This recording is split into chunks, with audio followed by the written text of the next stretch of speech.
একই অঙ্গ কতই না রূপ। যিনি দুপুরে সিভিক ভলান্টিয়ার তিনি আবার বিকেলে তৃণমূলের যুব সভাপতি। সিভিক ভলান্টিয়ারদের একাংশ তৃণমূলের ক্যাডার। বিরোধীদের এমন অভিযোগ তো দীর্ঘদিনের, তা বলে তৃণমূলে পদ পেলে সিভিকের কাজ বাধা। নদিয়ার চাপড়ায় এমনই তো অভিযোগ।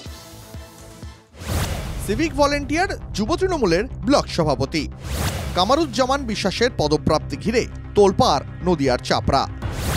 সদ্য চাপড়া যুব তৃণমূলের ব্লক সভাপতির দায়িত্ব পেয়েছেন এই কামারুজ্জামান, যাকে কখনো দেখা যায় মন্ত্রী উজ্জ্বল বিশ্বাসের সঙ্গে, কখনো চাপড়া তৃণমূল বিধায়ক বা চাপড়া তৃণমূল ব্লক সভাপতির সঙ্গে এক ফ্রেমে।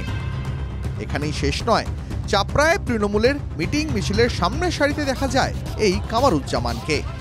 প্রায় 10 বছর চাপড়া থানায় সিভিক ভলান্টিয়ার পদে কাজ করতেন এই যুবক। পরে একটি ঘটনায় সাসপেন্ড হন। পুজোর মুখে তিনি যুব সভাপতির পদ পান, আর তারপর পরেই সিভিকের কাজে ফের ফিরে আসেন। তার এই পুনর্নিয়োগ নিয়ে সরব হয়েছে বিরোধীরা। রানিং তৃণমূলের একটা নেতৃত্বে থাকা অবস্থায় তাকে আবার সিভিকে নিয়োগ করা মানে তৃণমূলের আজকে অ্যাডমিনিস্ট্রেশন কোথায় এসে দাঁড়িয়েছে, আর অ্যাডমিনিস্ট্রেশন আর তৃণমূল দলের মধ্যে কোনো পার্থক্য নেই। একটা যুব সভাপতি সিভিক ভলান্টিয়ারে চাকরি পেয়েছে, এটা আমরা অতটা আশ্চর্যের কথা ভাবছি না। মমতা সরকারে আসার পর থেকে পুলিশের যে নিরপেক্ষতা, আইনের শাসন, সেটা উঠে গেছে। অভিযুক্ত সিভিক ভলান্টিয়ার অবশ্য বেপাত্তা।